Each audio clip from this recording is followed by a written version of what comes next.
I'm trying to be fair to the Giants, okay? Even though I'm pointing this stuff out, how in about the 100-year history of the franchise, they haven't had one official starting black quarterback, okay? So I'm trying to be fair. I'm not coming out and just, all right, saying, oh, they're racist or a racist franchise in the modern era, because we know before the modern era, they all were. But in the modern era, and the reason why, trying to be fair, all right, they have not had a black starting quarterback as their official quarterback, okay? Well, let's look at it. They had Phil Simms, okay, in the 80s, who, to me, I love Phil Simms. He was the quarterback of my childhood, all right? I saw Phil won the first Super Bowl I saw the Giants win.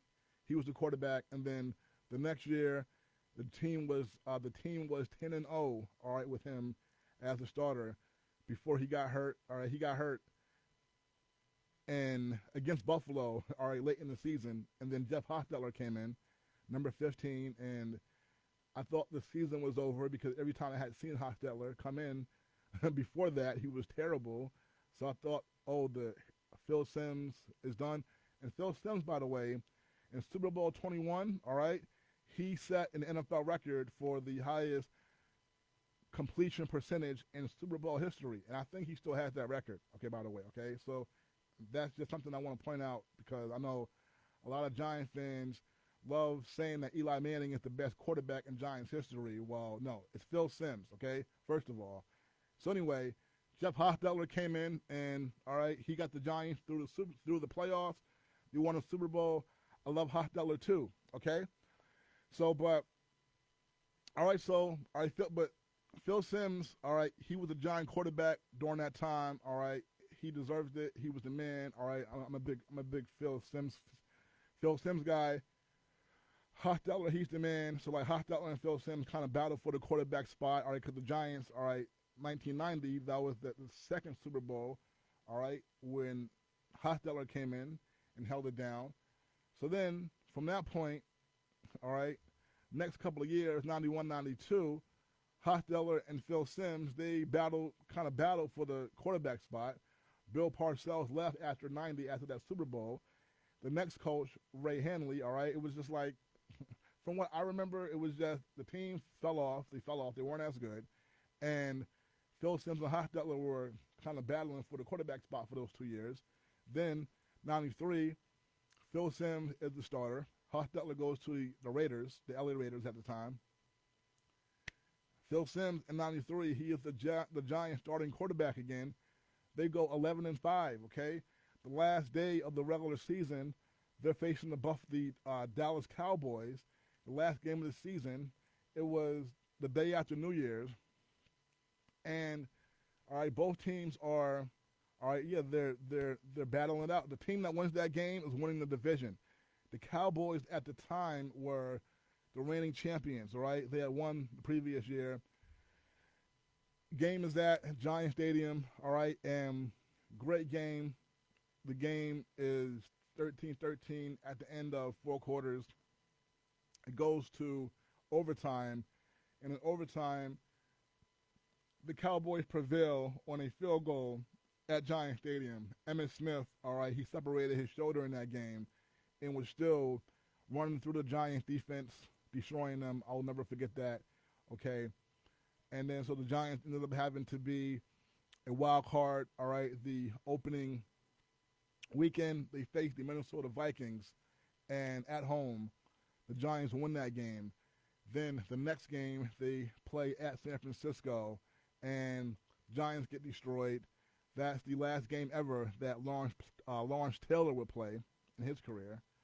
And Phil Simms, after that, what happens? The Giants drop him like a bad habit, all right? Crazy. And they make Dave Brown the quarterback. Do you all know who reminds me of Dave Brown? Daniel Jones, all right? And they actually went to the same school. And Daniel Jones, all right, Dave Brown wore number 17 for the Giants, right? And he's arguably the worst quarterback in the history of the Giants. Like, that's what he became. The Giants, after Phil Simms goes 11-5, wins the playoff game, they get rid of Phil Simms. They bring in Dave Brown from Duke University, and Giants are terrible. He's terrible, okay? And Daniel Jones, who the Giants gave $40 million a year to before this season, he reminds me, all right, he wore number 17 at Duke. Dave Brown, Daniel Jones, all right, about 30 years apart or so, right? Both wore number 17, okay? Uh, so, and I kid you not, I mean, Daniel Jones reminds me of Dave Brown, all right? This is Dave Brown. This is Daniel Jones' fifth season with the Giants, okay? But, okay, so anyway, I'm talking about the Giant quarterback history, okay? Right? I'm trying to be fair. I'm not trying to call them out for being racist during the modern era because they never had a starting black quarterback, okay? So I'm just going, so follow me now here, folks, okay? Follow me now here. All right, so after they drop Phil Simms, all right, Dave Brown is in there, and then him and Kent Graham. Y'all remember him, Giant fans? Kent Graham? All right, so Kent Graham comes in, and he's not that good. And then in 97, all right, Giants hire Dan Reeves. Jim Fossil in 97, all right. Dan Reeves came in after Ray Hanley. He was the Giant head coach in 93 when they went 11-5. Then, all right, Dave Brown is a disaster. That, of course, leads to the head coach, Dan Reeves, being fired. 97, they hired Jim Fossil. And the Giant quarterback, the Giants that season, they go undefeated in their division, okay? That's back when there were 5 teams in the division, okay?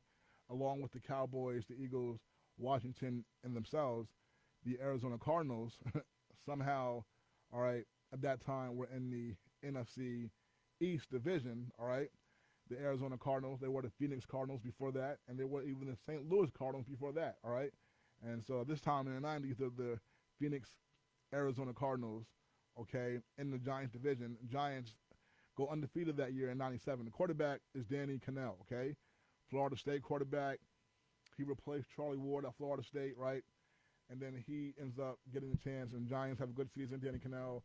Then after that, he's not, all right, that good. And then Kent Graham is still there, and he gets the opportunity again. And then 99, middle of that season, they bring in Kerry Collins. And Kerry Collins I liked a lot. In 2000, the Giants, led by Kerry Collins, went to the Super Bowl. Kerry Collins has a lot of Giants postseason records. All right, I've said this before, and a lot of people are going to think that I'm crazy, but I've said this before, okay? And before I say it, as we approach 12 o'clock here at WHCR 90.3 FM, and this is WHCR Sports. As I said before, a lot of professional sports and sports period is opportunity, especially pro sports opportunity. And Kerry Collins to me is a better quarterback than Eli Manning. He just did not get the opportunity that Eli Manning got. Okay, and in 2000, Kerry Collins Giants made the Super Bowl with Kerry Collins. Okay, in 2000, where he played the Baltimore Ravens. And in the conference championship game against Minnesota, Kerry Collins threw, 5 touchdowns, which is a Giants playoff record, all right? The Giants scored 41 points, okay? That's a Giants playoff record, okay?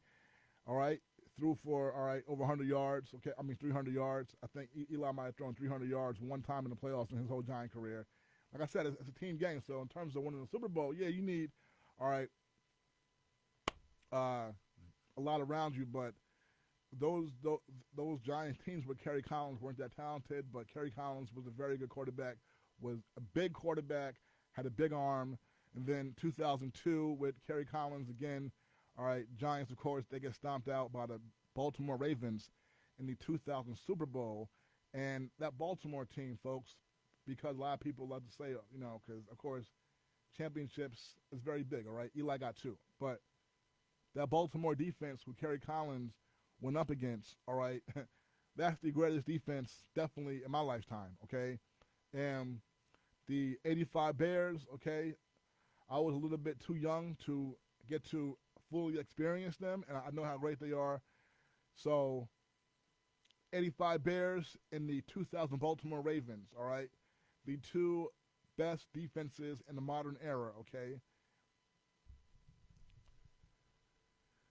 That's who Kerry Collins had to go up against, okay? And it was ugly. And if Eli Manning had to go up against that defense, it would have been ugly for him as well, okay? And actually, we remember just a few years later, all right, 2004, because after, even though, all right, Kerry Collins, 2002, San Francisco, all right, first round, they're playing in San Fran.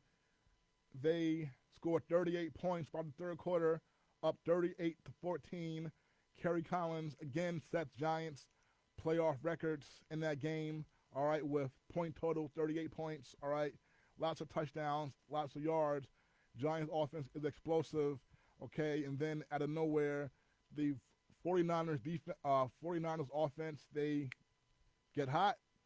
Terrell Owens, one of the best receivers, if not the best, outside of Jerry Rice. He could be. He went crazy in that game. 49ers came back.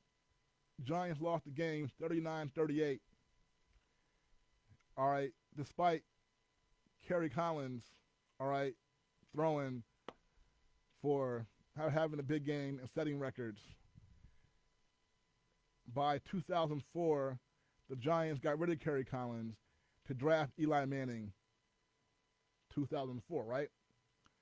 In the middle of that 2004 season, the Giants, they allow Eli to be the starting quarterback after they began the season with Kurt Warner, who is in the Hall of Fame now. Kurt Warner was with the Giants for 1 year, and it was just to be the Giants quarterback before, up until they felt Eli was ready, their rookie at that time, 04. In the middle, the Giants started the season 5-4, and then, all right, they were 5-2 at first, I believe, and then they lost 2 games, and then at 5-4, the Giants decided to sit Kurt Warner and bring Eli Manning, let Eli Manning begin, all right, his career, the Eli Manning era, which at that time I was all for.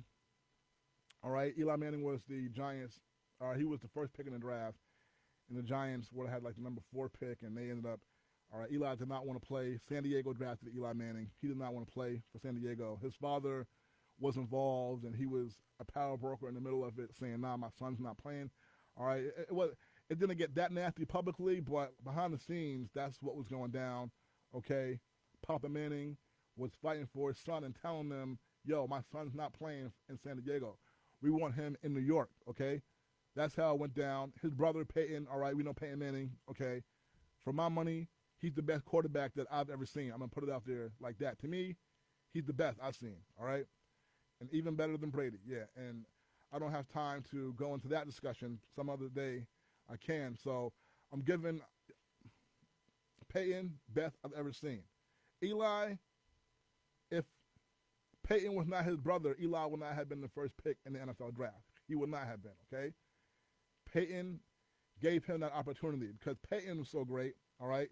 We know the father, Archie, very talented quarterback. He was the Heisman Trophy runner-up. I mean, not runner-up. I think he was up for the Heisman when he was in college at Ole Miss, and then, of course, NFL, played for New Orleans, and he's a situation, I didn't see him play, but from what I hear and the little highlights I see, that's a situation of a very talented, good quarterback who was on a team that was just very bad, and you can't just look at the win-loss record in his situation and say, oh, well, he was bad because the team's record was bad.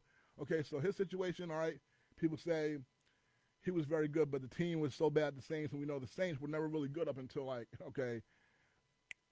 Sean Payton got there, him and Drew Brees showed up. They didn't have a whole lot of really good seasons, right? But Eli, all right, they put him in there, and of course,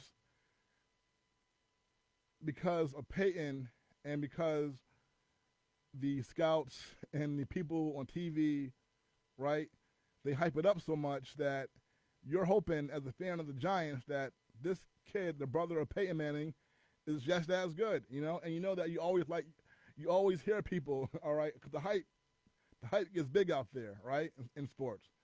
And you know that there's all these people out there, all these people, okay, who were like, "Oh, Eli is better than Peyton. He's going to be better than his brother." All right.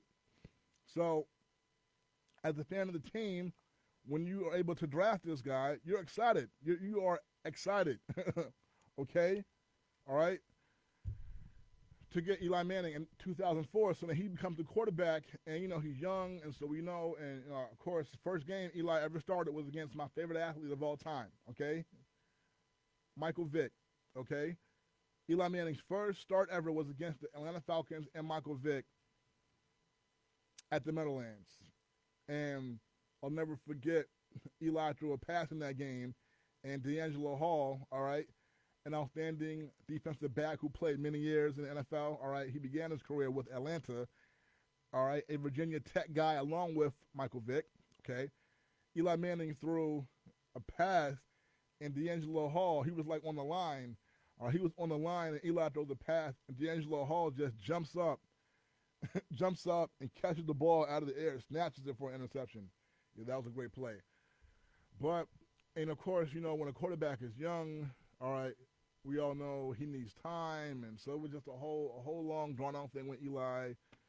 First 3 years, very shaky, very shaky. And I've said it before. I've said this before, folks. The Giants, all right, in Eli Manning's fourth season, okay? The Giants, all right, Eli Manning was on the hot seat, about to get run out of town, okay? And he was about to have the head coach, Tom Coughlin, be fired because of him. That was how I looked at it at the time, all right? 2007 is Eli Manning's fourth season, okay? And even though, all right, so like, and it's interesting because like there's been so many times, all right, during Eli Manning's career where I felt like he was holding the team back, all right? And so we're talking about, all right, you all right, talking about a team's record and how much of a reflection is that on the quarterback and all that. And there was so many times during Eli's career where I felt like he was holding them back, where they were very talented team, but the quarterback position, yeah, was holding them back, okay? And before the Super Bowls and after, okay? So before, definitely felt that way. His first 3 years, the Giants, in his second and third season, okay, they made the playoffs, both seasons, okay? So, and even his second season, they were 11-5, all right, in 2005. But in that playoff game in the first round, where they were playing at home, all right, after going 11-5, okay, they host the Carolina Panthers, okay, and they get shut out at home, okay. Eli Manning does not put a point on the board. He has a horrible game, okay. And then the next year, the Giants, all right, they make the playoffs. They don't have a great season record-wise, but they barely make the playoffs, and they, in the first round, have a game against the Philadelphia Eagles, all right. This is the 2006 season, and in that game, all right, the Eagles are playing with their backup quarterback because Donovan McNabb, their starter, he was injured, all right, out, was not playing, and Jeff Garcia, the same quarterback who in 2002, when the Giants were up 38-14 over the 49ers, led the 49ers to, all right, a huge comeback. It's got to be the Giants' biggest blown lead in the history of their playoff history, okay, losing that 38-14 lead and losing to the 49ers. That same quarterback for San Fran was the Eagles quarterback that day in the 2006 playoff game that the Giants had against the Eagles in Philadelphia. And the Giants, I went through this before, they have a horrible record against the Eagles the last, like, several years. And that was the playoff. Eli and the Giants lost to Jeff Garcia and the Eagles. All right, this is Eli's third season. So by the fourth season, okay, definitely, all right, it's like, even though the Giants had made the playoffs twice with him, and and you give him his credit, it still at times it seemed like he was holding them back, and like if they had a better quarterback, they would be a better team. So anyway, and a team that could win some playoff games and possibly win a Super Bowl, right? So anyway, 2007, like I said, his fourth season now, he's about to get run out of town, and just really quickly, I mean, he was having a subpar season. And but the Giants are a very talented team on both sides of the ball. Okay, good defense, good defensive players, good running backs. Okay, and they had one of the best pass catchers in the NFL, Plaxico Burress, who was taller probably than any receiver in the league, and he was fast. I mean, Plaxico could do it all. He made up for mistakes that Eli would make sometimes because he has such a long radius, all right, catch radius, so tall, long arms that, all right, you do not have to throw it great to him because he's so long, he can still catch some balls, okay? And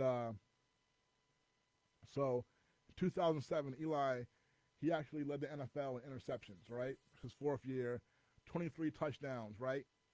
And 20 interceptions. So, as I said, second to last game of the season, okay, the Giants have 8 wins.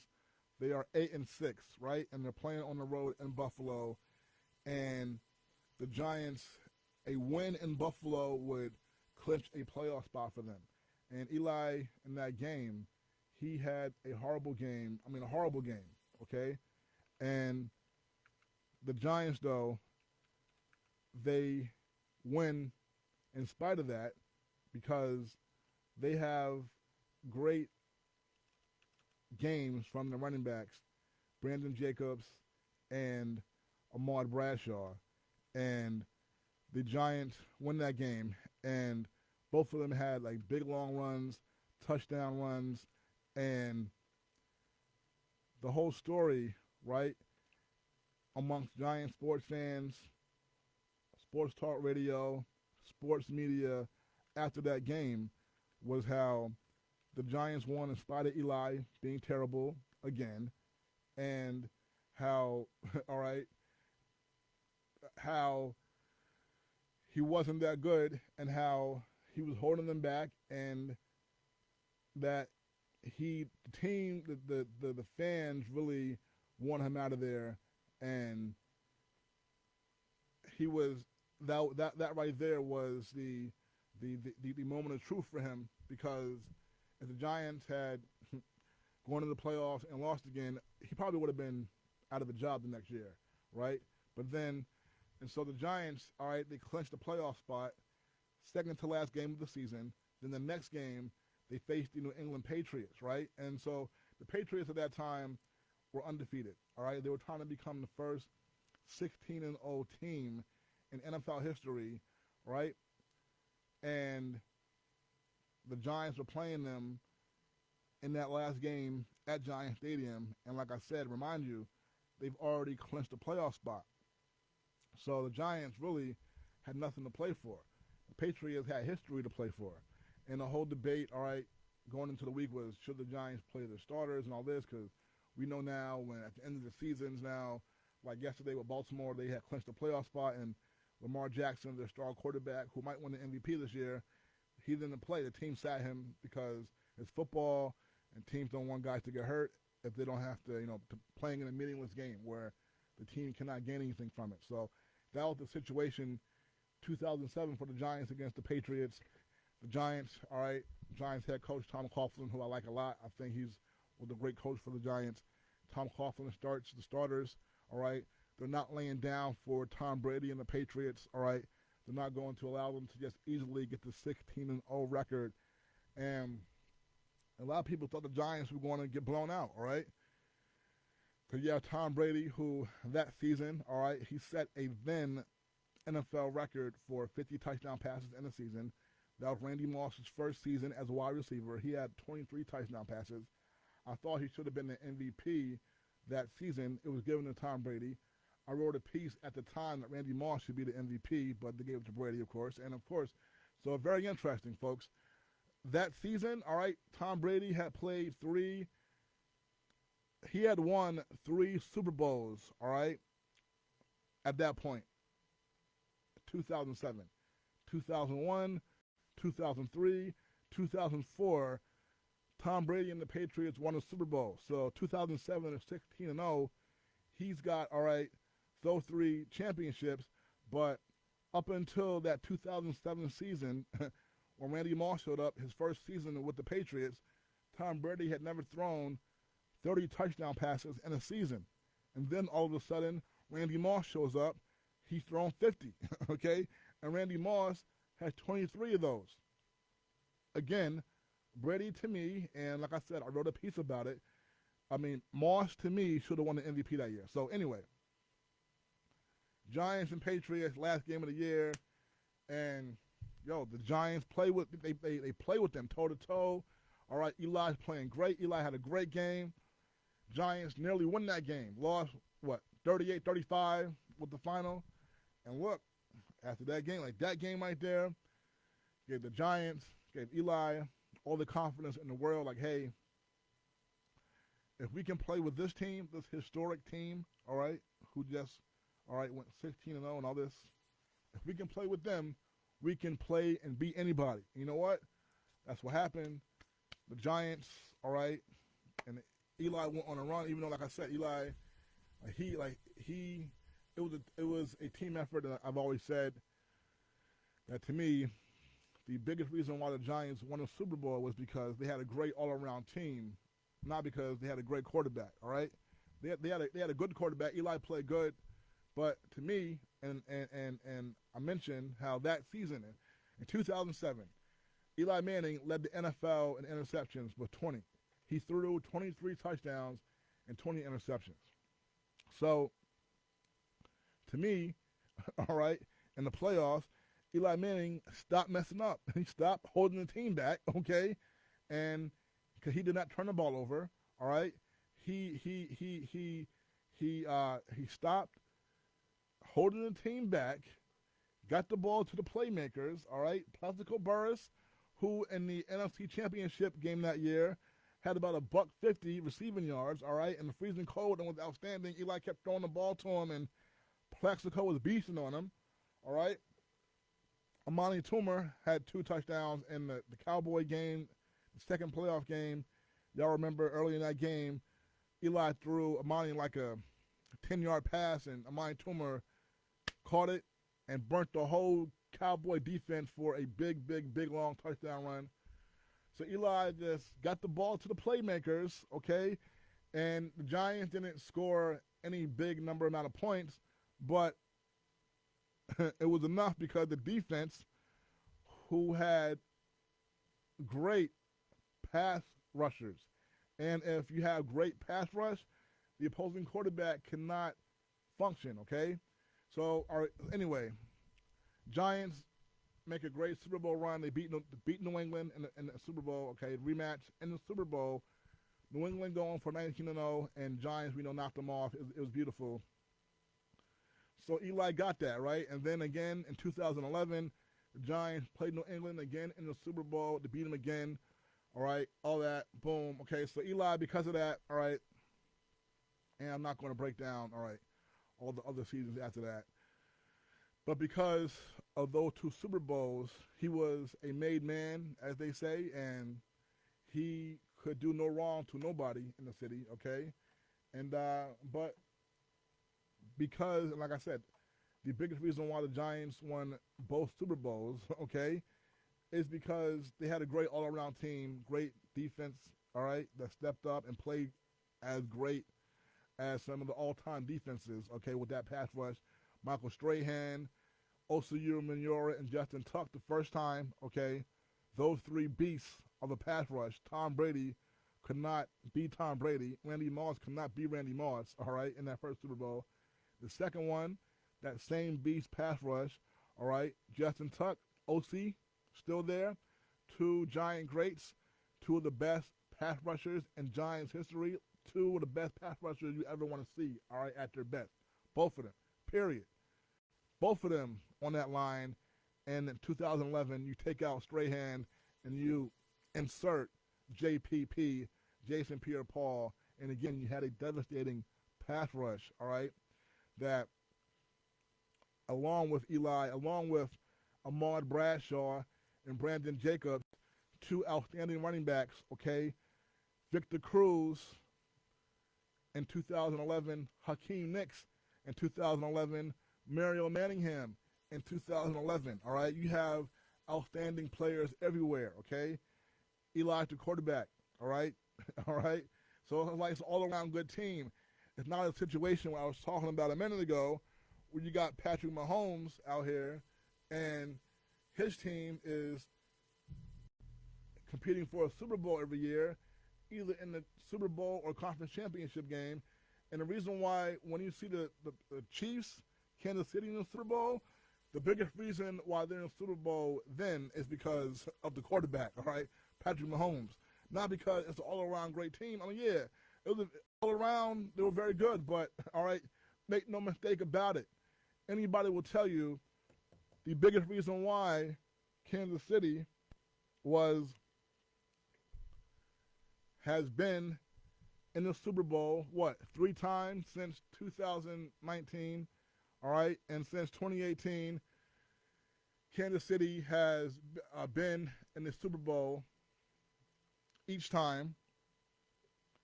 I'm sorry, they've been in the conference championship each time since 2018. They've been in the Super Bowl 3 times, and they won the Super Bowl 2 times. And the biggest reason why that was the case for Kansas City is because Patrick Mahomes is truly a great quarterback, okay? But with Eli, not so much, all right? And then because everybody thinks that, they kept him for all these years, for all these many years after 2011, because his last year with the Giants, folks, remember, was 2019. So after 2011, from 2012 up until now, the Giants have been a disgrace, okay? An embarrassment, okay? Since 2013, they've only won more games than they've lost since 2 times since 2013. In 2013, with Eli as the quarterback, okay, just what? A year and a half, a couple years removed from the Giants winning a Super Bowl, okay? We think we're past the bad Eli years that we saw so much. I remember I was telling y'all how Giant fans and media were this close to running him out of town before the Giants, all right, first miracle run at the end of the 2007 football season. Okay, now, okay, so, and then, okay, the Giants win 2 Super Bowls, all right, out of nowhere. Wow, both times it was like, wow, they barely made the playoffs, and then they got hot. The Eli stopped messing up, okay, got the ball to the playmakers, stopped holding them back, and the overall team won, all right? So 2013, they started the season off like 0-6. Eli that year has 27 interceptions, leads the NFL in turnovers. He has 18 touchdowns, 27 INTs. Since that year, and so like I said, at that point, I was done with him after that year. 'Cause I was like, yo, I thought we were past this. Now we're back to this. And since that year, they've only had 2 seasons where they won more games than they lost, okay? They've been one of the worst, if not the worst, team in the NFL since 2013, okay? And I've pointed out before, all right, because I told y'all that it was political, the Giants quarterback situation, all right? And Daniel Jones, who's the Giants quarterback now, had the same college head coach that Eli Manning had, who was also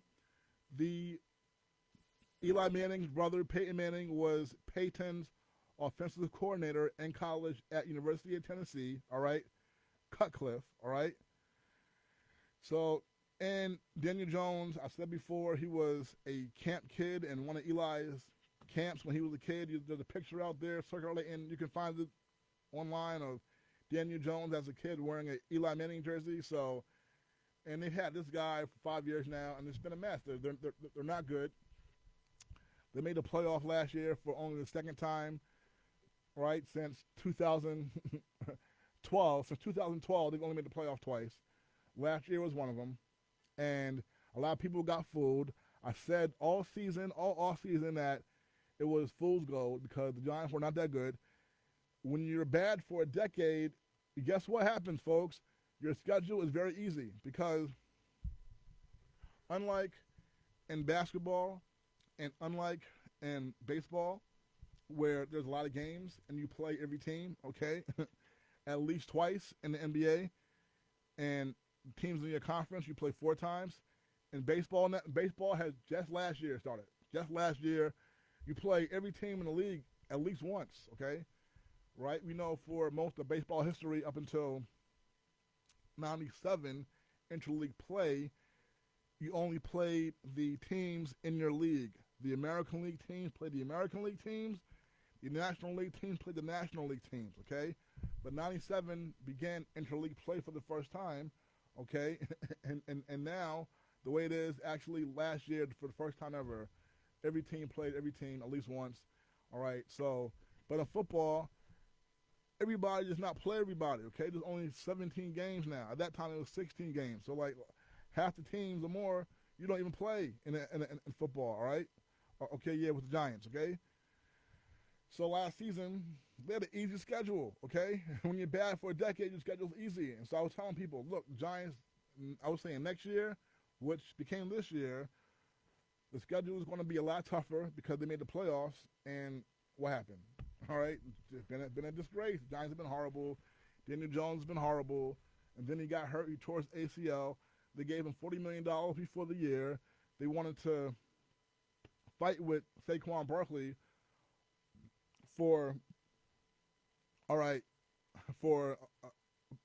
they gave Daniel Jones $40 million. Saquon won like $11 million this year. Giants want to give him $10 million. Saquon is by far and away the best player on the team. And like I pointed out before, which no one ever points out, and they act like these guys are just robots or whatever, and they just, all right, take orders. Listen, people are human beings, okay? And I never hear anyone, fans or media, talk about what the players, how they actually feel in the locker room and what they think about things and how that affects how a team can play, okay? Because you can't tell me that Saquon Barkley, that the teammates, the Giants team members, don't understand and know that their best player is Saquon Barkley, not Daniel Jones. And the numbers show that when Saquon Barkley is playing, Daniel Jones is a lot better, okay? And, right, so coming into this season, the players understand who's the best player, but in today's NFL, they say that you can't pay running backs that much. It's gotten crazy, right? And so the Giants are hassling with Giants are paying Saquon Barkley, they're paying Daniel Jones 4 times as much as what they're paying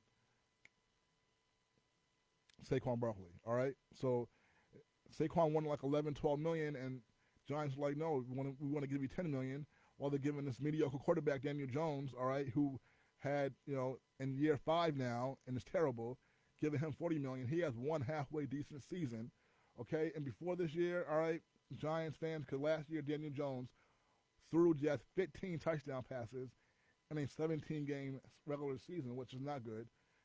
Excuses were made for him. Oh, he has no weapons and all this nonsense. I've been through this before. So he had excuses made for him. The Giants, this offseason, they go out there and they bring in, all right, some more talented weapons, okay? All right?